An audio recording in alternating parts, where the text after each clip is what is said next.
बाबूजी,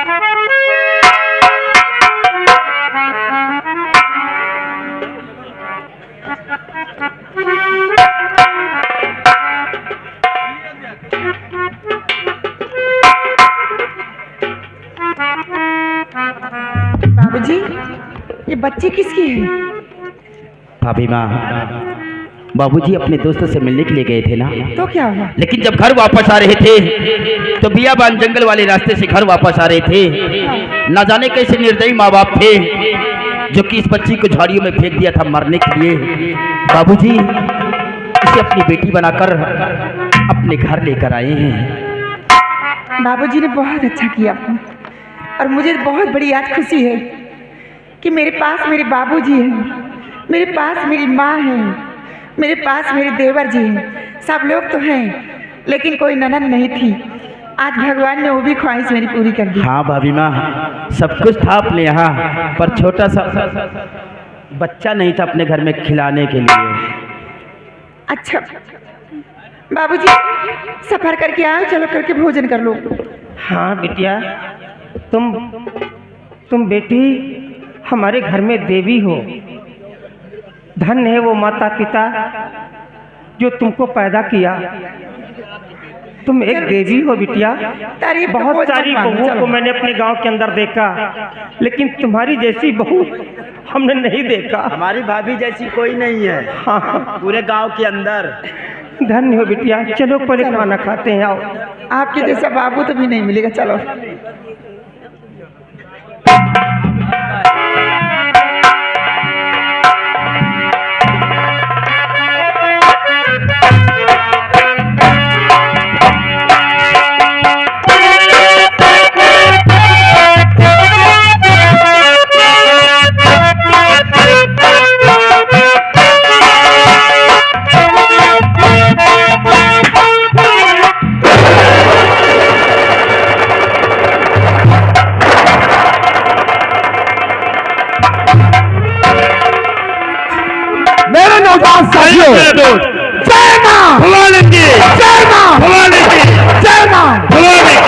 मेरे साथियों, वो ताली सिंह सरदार जी का आने का इंतजार किया जाए। क्यों नहीं? अपने भी जगह पर लग जाइए। आइए।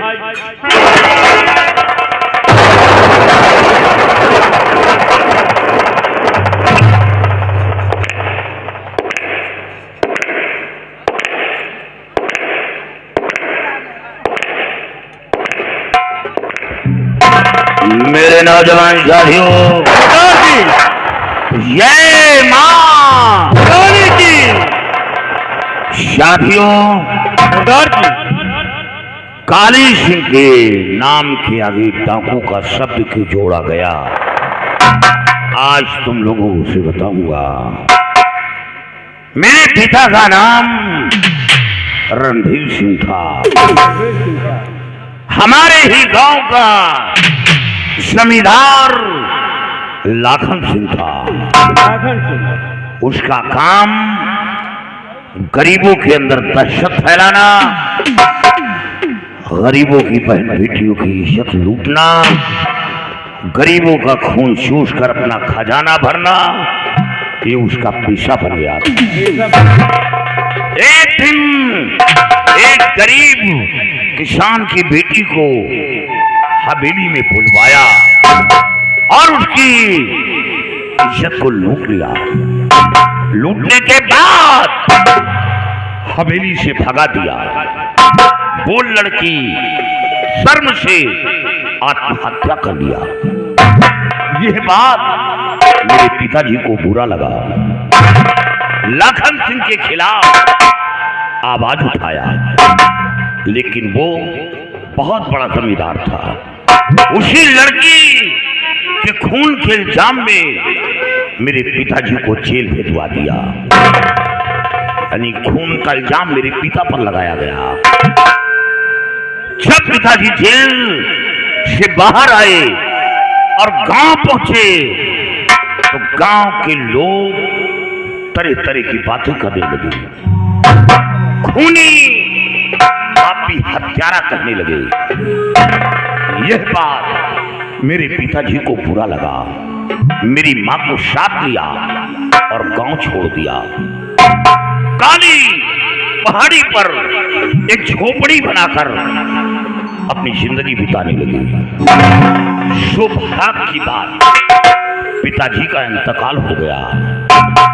पिता के मरने का गम मेरी माँ को सताने लगा।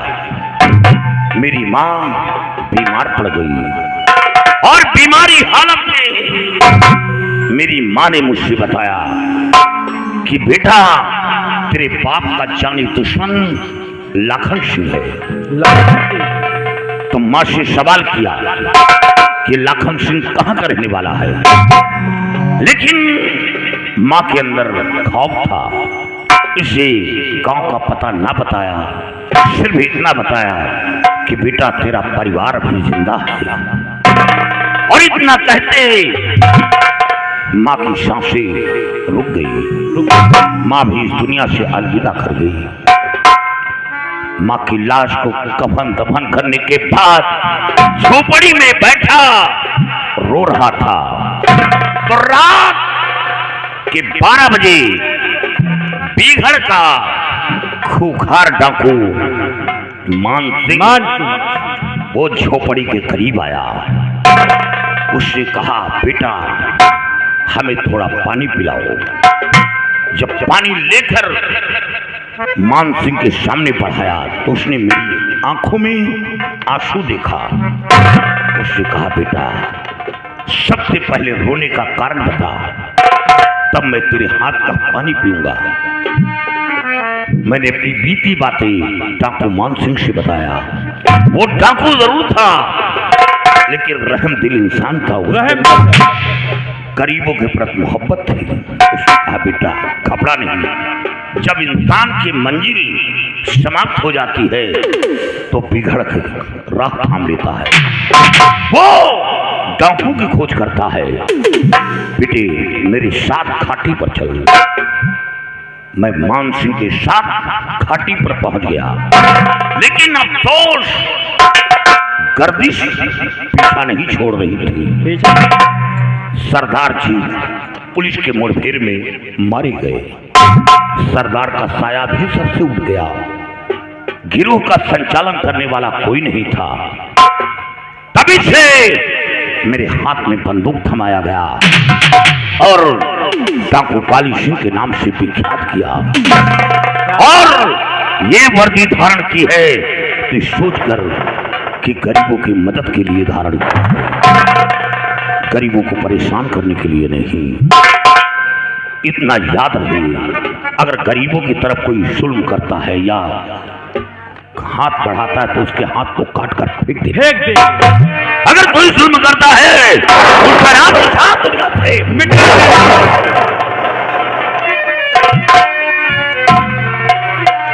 सुनो साथियों, गौर से मेरी ये बात सुनो साथियों, गौर से मेरा एक फरमान।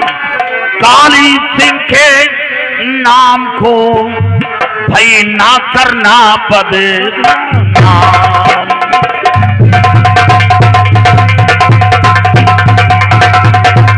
और काली सिंह के नाम को भई ना करना बदनाम।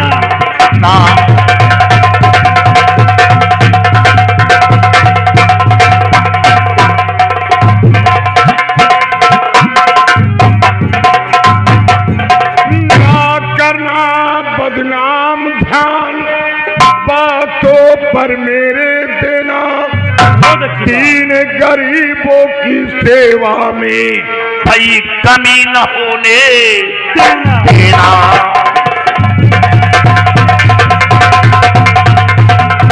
और की सेवा में भाई कमी न होने देना।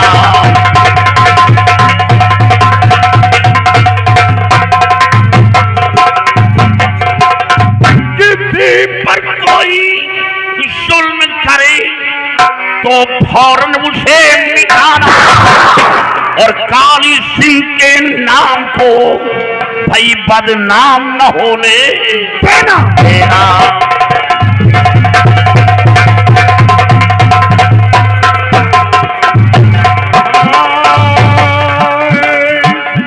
काली सिंह के नाम को भाई बदनाम न होने देना।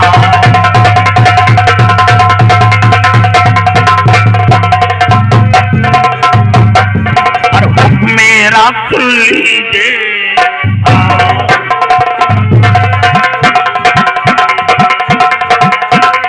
हुक्म मेरा सुन लीजिए, हाँ ध्यान कहने पर दीजिए, हाँ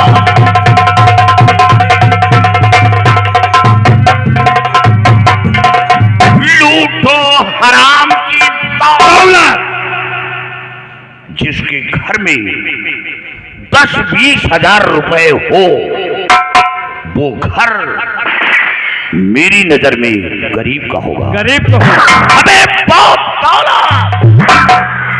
बहुत दौलत चाहिए जिसके दरवाजे भिखारी भीख न पाता हो। कोई मासूम बच्चा एक टुकड़ा रोटी न पाता हो और दरवाजे से गुजर जाए उसकी फरियाद न सुनी जाए। हमें बहुत दौलत चाहिए। बहुत अच्छी बात है। लूटो हराम की दौलत, आँच ना आए सर पे कभी, जियो उन्हीं पर।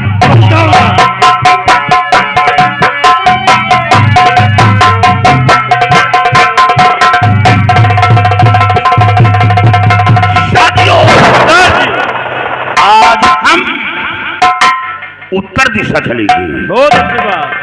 और यह पता लगाओ कि ये लाखन सिंह कहां का रहने वाला है। काश लाखन सिंह मिल गया तो साथ साथ मेरा पिछड़ा परिवार भी मिल जाएगा। और लाखन सिंह मिल गया तो काली सिंह के बंदूक की गोली उस लाखन सिंह के सीने पर हो जिसने हमें घर से बेघर किया, अपने परिवार से महरूम रखा, हाथ में बंदूक जिस पर काली वर्दी पहनाया। सबसे बड़ा दुश्मन तो लाखन सिंह। और जिस दिन हमें मिल गया लाखन सिंह उसे कुत्ते की मौत मारूंगा। कुत्ते की मौत मारा जाएगा। तैयारी बनाओ। जय मां, जय मां, जय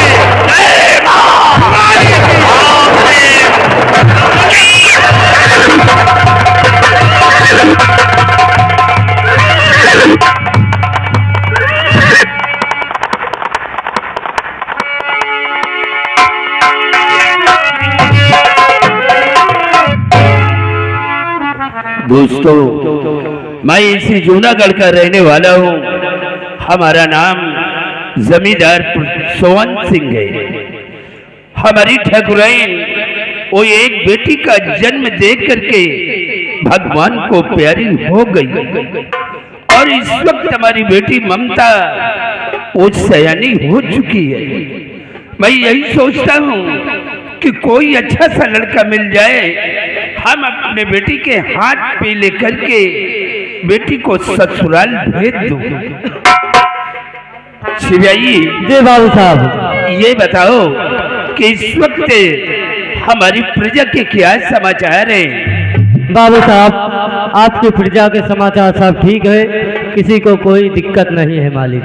ऐसा ही होना चाहिए। काश अगर कोई गरीब मोहताज यतीम अगर हमारी हवेली की तरफ आता है तो वो खाली हाथ वापस चले न पाए। जी मालिक, जैसी आज्ञा आपकी।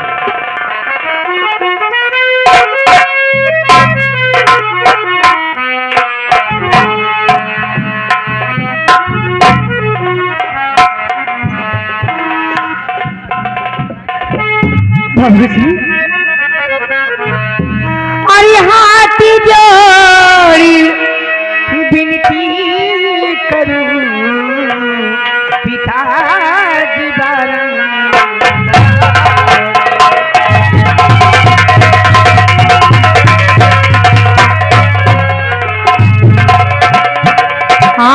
जोड़े विनती करूं पिताजी बारंबार,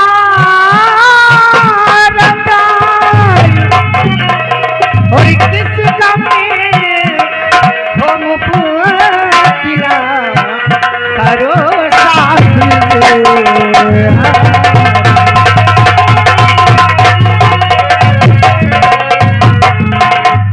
बाबूजी, क्या बात है?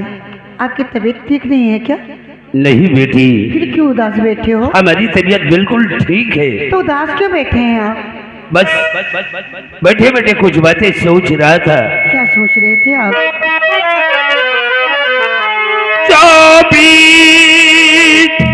घंटे फिक्र में बेटी रहूं,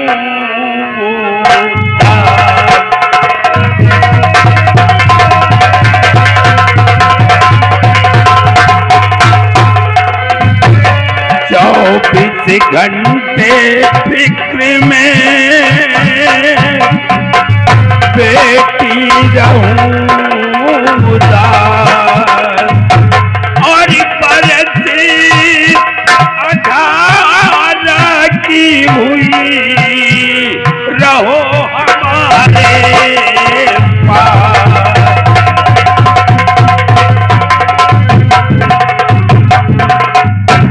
बेटी, बाबूजी, अब तुम बच्ची नहीं सयानी हो चुकी हो। बस हमारा एक ही सपना है कि कोई अच्छा सा लड़का मिल जाए, हम अपने बेटी के हाथ पे लेकर के बेटी को ससुराल भेज दूं। नो, नहीं बाबूजी, आप कैसी बात कर रहे हैं? कम से कम अब की साल तो पढ़ने दे दीजिए, उसके बाद जो भी आप फैसला करेंगे आपके हर फैसले को मैं मानूंगी, लेकिन अब की साल तो पढ़ लेने दीजिए। बेटी, अगर तुम्हारी यही मर्जी है तो अब की साल और पढ़ाई कर लो, फिर हम तुम्हारे शादी के विषय में अगले साल सोचूंगा। बाबूजी, आप बातें ही करते रहेंगे या खाना भी खाएंगे? हाँ तो वैसे बेटी। अभी तक आपने भोजन किया नहीं, आपको भूख भी लगी होगी, बेटी। और आपके इंतजार में मैं भी बेटी भूखी मर रही हूँ। क्या इसका मतलब तुम भी भोजन नहीं किया अभी तक? क्यों, आपको क्या लगता है कि आप भूखे रहेंगे मैं खाना खा लूंगी? हाँ बेटी, ऐसा नहीं हो सकता। खेत पे कुछ जरूरी काम था, मजदूरों को लेकर के मैं काम करवा रहा था। चलो सबसे पहले हम भोजन करते हैं, उसके बाद फिर बाकी का काम देखेंगे। आओ हमारे साथ। बाबूजी, एक बात आपसे कहना था। कौन सी बात? वो जो दीवार पीछे वाली है उसके ईंटें गिर गए हैं, आप कटिया भट्टे से मंगवा कर उसकी चुनाई करवा देना, क्योंकि बिल्ली आती है डेली करने में वो दूध गिरा के चली जाती है। आप बता दीजिए बाबूजी को। ठीक है, तुम इसकी चिंता मत करो, वो काम हमारा मैं है। नहीं करूंगी, आप क्यों करेंगे? अरे भाई, बनवा देंगे। नो नो, घर पे मैं रहती हूँ, आप नहीं रहते, आप तो बाहर रहते हैं। घर पे मैं रहती हूँ, मेरे और नुकसान मेरा होता है। चलिए आप। चलो ठीक है।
भाऊजी नमस्ते।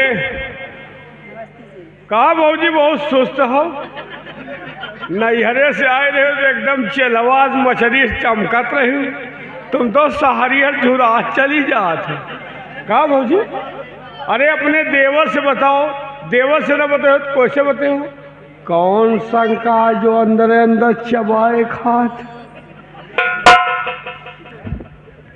शेरू क्या बताऊं, तुम तो जानते हो कि घर में इतना सारा काम पड़ जाता, मैं परेशान हो जाती हूँ। चूल्हा चौका बर्तन करना, माँ और बाबूजी का सेवा करना, हाँ कपड़े धोना, समय से चाय नाश्ता पानी सब कुछ कराना पड़ता है, और बाबूजी का सेवा करना पड़ता है। मैं अभी तक कोई ननद नहीं थी, मेरे पास भगवान ने वो ननद भी की ख्वाहिश भी पूरी कर दी, उसका भी लालन पालन करना पड़ता है। इतना सारा काम पड़ जाता है, मैं परेशान हो जाती हूँ। यही बात बैठकर सोच रही थी। बड़ी मेहनत पड़ल तुमका, तुम हर मेहरारू बर्दाश्त कर लिए, सब मेहरारू बर्दाश्त हो न कर पाओ। तोरे जगह हमार मेहरारू हो मुँहे ममूद के चली जाए। शेरू, हाँ किसी भी औरतों को ऐसा करना नहीं चाहिए, हाँ क्योंकि देखो ये हमारी माँ है, हाँ हमारे बाबूजी हैं। आखिर इनका मैं नहीं सेवा करूँगी तो कौन इनकी सेवा करेगा? क्योंकि बाबूजी बूढ़े हैं, माँ को दिखाई नहीं देता। हाँ ननंद अभी हमारी छोटी है, उसका तो लालन पालन करना फर्ज है मेरा ना। और देवर जी हैं, हाँ अभी तक तो कोई बेटा नहीं मेरे पास, हाँ लेकिन बेटे से बढ़कर मुझे प्यार देता हूँ, मुझे अपनी माँ की तरह मानता है। इसलिए सोचती रहती हूँ सारा काम सारी मुसीबत अपने सर पे लाके डाल लूँगी, लेकिन किसी कोई परेशानी नहीं आने दूँगी। कभी मैके के मुझे याद नहीं आती इन लोगों से इतना प्यार मिलता है। मतलब बालेपुर के कबो याद है नहीं आओ? बहुत मयात यहाँ। हाँ शेरू, तोरे घर में सब मयाते हैं तुमका, तुम्हारे मेरे पति तो पूरे देवता हैं। हाँ तो सब देवीन देवता तो ये घर में हैं, खाली हम ही हनुमान जी हैं। मतलब तुमका फुल विश्वास है कि ये सब तुमका मयात है। क्यों, तुझे ने विश्वास किया? देखो एक बात कही, अगर नाराज न हो तो कही नहीं ना कही। कहो कौन सी बात है? तुमका कोई मयात वयात नहीं ना, सब तोहरे टहल के साथी हैं। इतना टहल कह के दे तो ये भौजी भौजी करा थी, एक दिन टहल ना कह के दियो तो समझ में आ जाए तुमका को कितना मयात है। अच्छा, तो हमारे घर में झगड़ा कराने के लिए आ गया है? यही तो हम नीक बात कहूँगा, बताते ही नहीं ने। नीक बात बताओ तो खराब लागत। अरे सोचो भौजी सोचो, मान लियो नीके तो बता सकता के नीके बात हम बताई थी, गलत बात नहीं बताई। अब देखो सलीम भाई के हासिम भाई के हाथ मिलावा, हमारा मेहरबानी रे, तुम्हारा मेहरबानी है।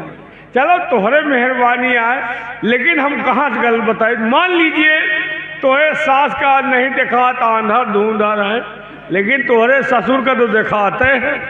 अगर एक लोटवा पानी के लिए कोई तो कहे पचोहो पानी लाया, दुनिया ससुर नीमी के दतुइन कर, वो बुढ़ौना सारा आमे के दतुइन मांगत है। तुम्हारा देवर विमल है, दिन भर पढ़ाई करता है, 4 बजे स्कूल से आ जाता है।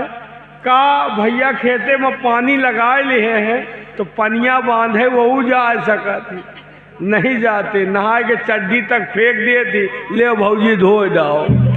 पता नहीं वो मसार का लाग हुए का ना लाग। तुम्हारी ननन है, अब तक छोटी रही, धीरे धीरे वो सयान हो गई। का मान लियो चूल्हे पर दहन तुम धर दियो तो तुहरे चूल्हा में लकड़ी वो लगा सका थी, लेकिन नहीं करती। जब हम तो कह दिए घर में तुम्हार मनसेदू कमात है, तुम ये घर में जौन चाहो वह हो, लेकिन तुम कबो चाहता ही नहीं ना।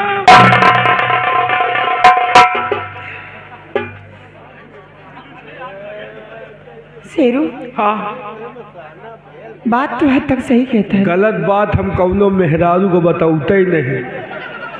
बात तो हद तक सही कहता है, हाँ? कि घर के अंदर सिर्फ मेरे काम के साथी है, साथी है। चूल्हा करना बर्तन करना हो तो सिर्फ चंदा देवी है।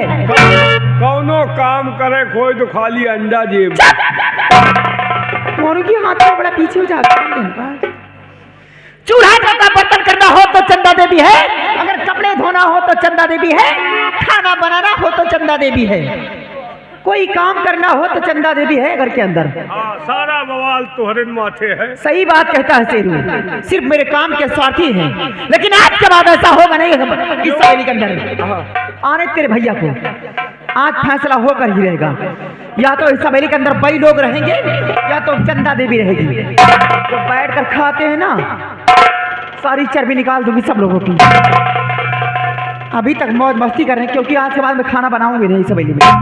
खाना न बने हो तो आजे तुम्हारे समझ में आ जाए तुमको कि कितना मयात है। आने दे, ये सब खाए के चर्बी आ चाहिए। सही कहता है शेरू, कोई काम